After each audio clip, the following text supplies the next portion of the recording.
How to get good at jiu-jitsu, how to structure your training as a white belt. This is a legendary question that I think is really misunderstood. And really, although this video may be addressed to you, the viewer, I'm really addressing this video to myself. When I was a white belt, I was the worst white belt ever. I started training as a 17-year-old kid in Sydney who didn't play any sport. I played handball at lunchtime, and I was the worst soccer player on the weekends.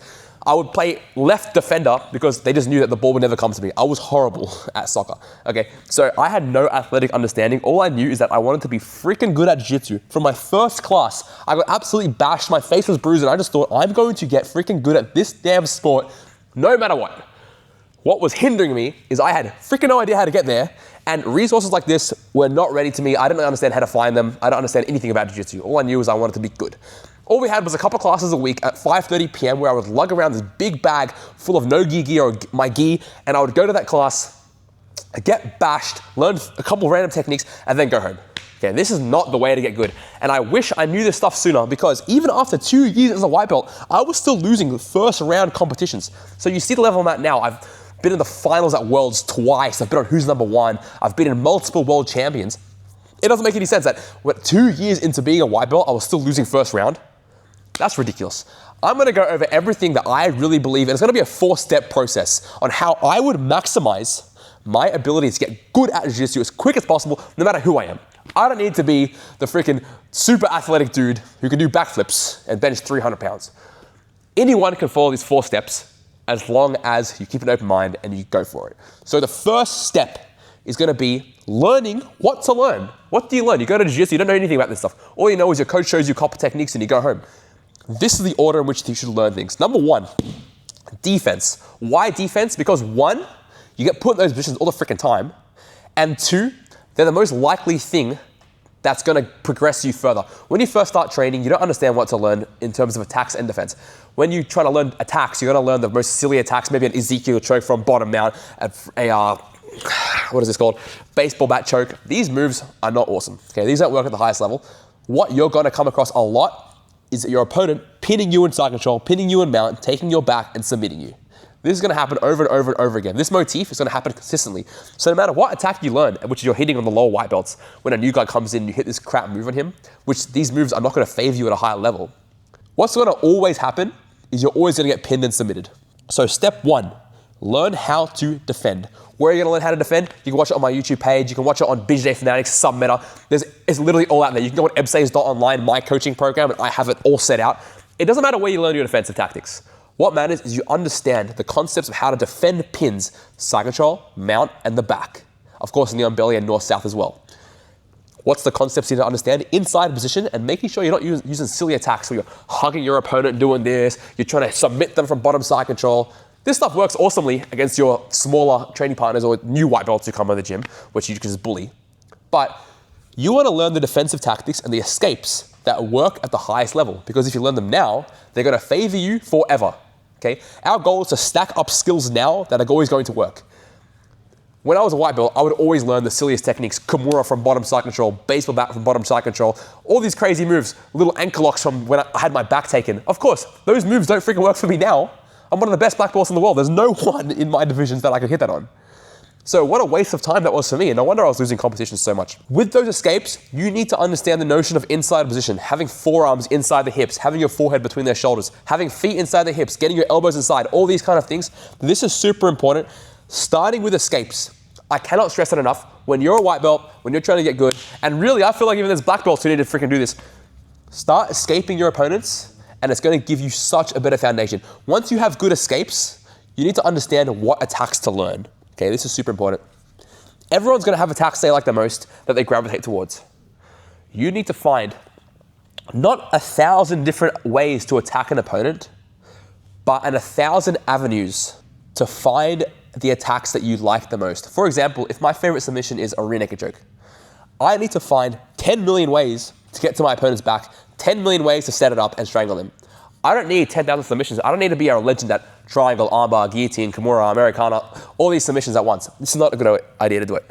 Find what works for you the best. And usually what works for you the best, the thing you freaking like the most. Because the learning structure you should be taking on is this. 1, your vegetables, which is learning how to defend everything. You have to be able to defend everything. And then 2, the meat, the thing that you like the most. That's something you need to really understand, is that when you're learning jiu-jitsu, you need to have a breadth, which means a lot of understanding of how to escape everything, but a very, very focused understanding on your favorite attacks. So if I was a white belt and I was thinking, how the hell am I gonna get good at this stuff? And I had no idea. The first thing I'd be thinking is, I need to be able to defend everything. Step one. Step two, I need to find 1,000 avenues to my favorite attacks. Does that make sense? So having those two understandings is gonna give you, one, more time escaping and more time winning rounds, because you're not gonna be stuck on a cycle control for 5 minutes from the freaking fat purple belt. And two, having such strong gauge of attacks that when you get to those positions, you know you're gonna win, okay? It's super important that, one, you develop an ability to escape everything, so you're not worried when someone passes your guard or pins you instead of takes you back. And two, you need to have positions that no matter how good your opponent is, you feel like there's an inkling that you're gonna win in that position. And this is a massive thing that made a difference to me when I became a blue belt. I was still a horrible blue belt until I got really, really good at attacking K-guards to backside 50-50 and attacking heel hooks. I did a black belt division in the national championship in Australia, and I knew, even though those guys are so much better than me, if I got to that damn position, I was going to submit them. That little bit of motivation, a little bit of confidence allowed me to go from not literally losing blue belt competitions to winning black belt competitions, literally not overnight, but how long it took me to learn that submission that I liked the most, which is inspired from Locke and Giles' ADCC run. That gave me the understanding that if I just do that, even if I'm getting smashed, one, my escapes are good, so I'm not gonna get submitted, and two, I'm gonna have the ability to escape that position and freaking submit them. So once you have a breadth of defense, find 1,000 avenues to your favorite attack and get really, really good at that one finisher, right? If it's gonna be an armbar from bottom half butterfly guard or a triangle from close guard, if you know you can hit that on so many people, that is gonna be the number one method of building up confidence quickly. Because you know, as long as you can survive the pins, you can get to the freaking submission and you can get to your favorite position and put them away. This is huge. This is huge, and it's gonna make a big difference in your confidence. Now, that's the technical aspect. The next thing is, once you understand the techniques, now we have to have the correct psychology behind our training. What's the worst way to improve? Go to training, throw down, go as hard as you freaking can, leave training, and then don't think about it to the next training session. This is gonna be a poor method of training. And I don't care if you train 15 times a week or you train once a week. What you need to understand is your training session doesn't end when you stop moving. Your training session ends when you stop thinking. This is super duper important, because you can think, well, if I just increase the volume of my training, I'm gonna get better faster. That's correct in some fashion, because obviously more volume means you're gonna get better more, like quicker, but it doesn't mean you're gonna improve at the fastest rate possible. The way to improve at the fastest rate possible is to increase your ability to think. How do you increase your ability to think? By exerting less, okay? If I ask you to sprint, you do a sprint, and I'm gonna give you a maths equation, and I ask you to sprint 100 meters. From the start of the sprint to the end of the sprint, I ask you the answer. You're not gonna be able to answer the freaking question. You freaking exerted yourself so hard, you're sprinting down If I asked you now to do a really light jog and then answer the same question, you'd have the ability to do it. The exact same thing needs to happen in your training. You need to lower the intensity a little bit. You're going too hard, you're getting hurt, you're getting injured, or even if you're not getting hurt and injured, you're going so hard that all you can think about is your favorite move, which probably isn't that good. And you're probably not applying it very well because you're going so hard that you don't understand the intricacies of what's going on. So, lowering your intensity, increasing your ability to think, means you're gonna come up with more ideas. You're gonna be able to chain things together. And not only that, it's really important that you develop the ability to actually remember what happened at the end of a round. I remember when I first I first learned the notion of trying to remember what happened in training, I was like, bruh, I literally don't remember a thing. By the end of the training session, I'm like, what happened? I'm puffing out. I thought I was just stupid. But the reality was, I was just training too hard. I was pushing myself every round to the point where I literally had no idea what happened because I was pushing myself so hard. So, not only do you have to have all the defensive tactics understood and your favorite avenues to attack, but the way you develop those skills is by going less hard. You shouldn't be making these sounds, these big uppers and bench presses. It should be a consistent effort over time in your rounds that gives you the ability to continue moving, okay? Now we have, what do we have? We have an understanding of all our defensive tactics, which we can learn on YouTube. You can learn it from me on Ebsays Online. That's a great way to do it because I have it all set out. But if you don't want to do that, there's instructionals everywhere. BJJ Fanatics, they freaking sell a million instructionals. You can go learn those. You understand all your defensive tactics. You've learned the attacks that work for you the best and favorably attacks that work at the highest level. And you can look that up. There's freaking graphs. I'll put a graph up right here of all the attacks that work at the highest level. Finding a million ways to get there. Now, we also have the psychology behind our training of lowering the intensity and understanding we have to think more. Thinking more means we're better during the session and we can remember what happened after the session. Once you finish a session, I'm not saying you're gonna take notes and write down things. Your mind needs to be buzzing with ideas for your next session. That way, if your next session's in 4 days, because you have a job or whatever, if you have a 4-day break between training sessions, you shouldn't be not thinking about anything in that time. That time between sessions is your time to reflect on what happened during training, what you did wrong, and you're gonna remember what you did wrong because you went freaking less hard, and how to improve it. What's the best way to improve it?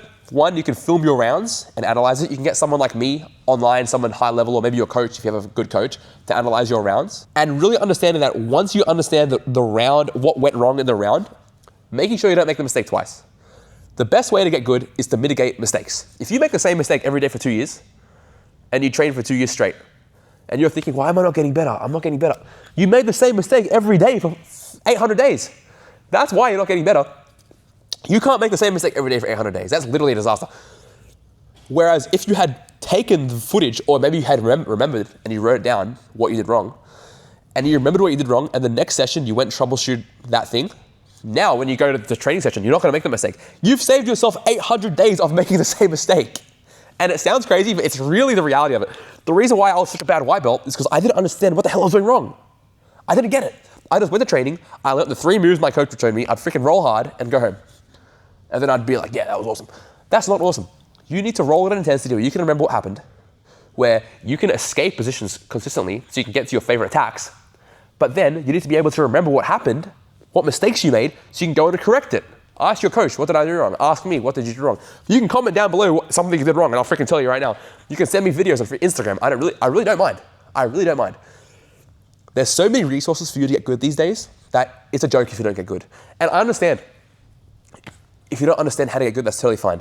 But the method is right here. What I'm telling you right now, what you need is 1, defensive understanding.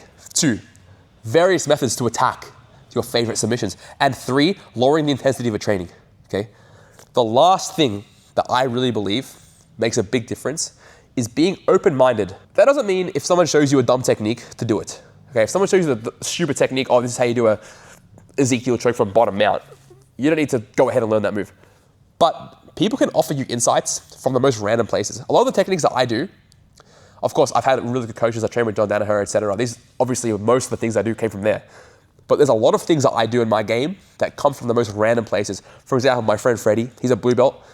He doesn't even compete. He taught me a lot of things about guard retention, which if I was cocky and thought, no, I'm a freaking black belt, and didn't listen to him, I would have probably made those mistakes again for another 800 days. And my goal is to not make mistakes for 800 days. I need to fix it next session. So asking questions, taking advice from people, using all the resources available to you. You can use Ebsays Online, my one, you can use BJJ Fanatics, you can use anyone's program to learn. Some meta, everything's out there. But understanding that this method, this 4-step method, 1, understanding defensive tactics. 2, getting a breadth of attacks that you're good at. 3, lowering your intensity so you can remember what happened and think and remember what happened in your mistakes, things that went well. And then 4, keeping an open mind towards your techniques. This is what's gonna make a massive difference. Guys, if you want to understand more jiu-jitsu, more techniques, please subscribe. I'm posting this stuff all the time. I've got technical breakdowns on my page, Choi bars, how to escape mount, all the things that I'm talking about. My favorite techniques and attacks and defensive tactics are all on my page. You can go my YouTube page, Ebsays, you can have a look. Or guys, if you want personalized jiu-jitsu coaching from me so you can go through this process one-on-one and make sure you don't make these mistakes, Ebsays.online, we're doing it right now. Good job, guys.